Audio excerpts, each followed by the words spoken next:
आमचे प्रतिनिधी चंदन पूजाधिकारी आपल्यासोबत जोडले गेलेले आहेत। चंदन, सध्या गोदावरी तीरावर काय स्थिती आहे? सागर, खरं तर नाशिकमध्ये गेल्या 12 तासांपासून पावसानं विश्रांती घेतलेली आहे।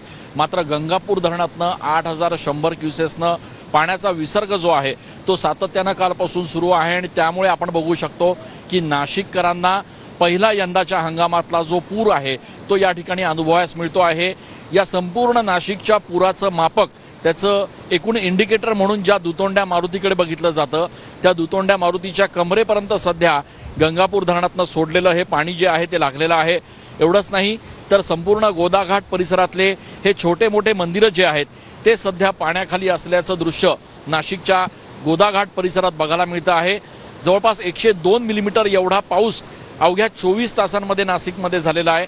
त्यामुळे गंगापूर धरण ज्याच्यावर नाशिककरांचा पाण्याचा प्रश्न पिण्याचा अवलंबून असतो ते धरण देखील आता 86% भरलेलं आहे आणि त्यामुळे श्रावणी सोमवारच्या पहिल्याच दिवशी नाशिककरांसाठी हे संपूर्ण दृश्य अत्यंत सुखावह दिलासादायक असंच म्हणावं लागेल। मात्र असं जरी असलं तरी प्रशासनाच्या वतीनं या ठिकाणी गोदाघाट परिसरातल्या रहिवाशांना सतर्कतेचा इशारा देण्यात आलेला आहे। सेल्फी काढण्यासाठी पूर पाहण्यासाठी कोणीही जवळ जाऊ नये पाण्याच्या अशा पद्धतीचं आवाहन करण्यात आलेलं आहे।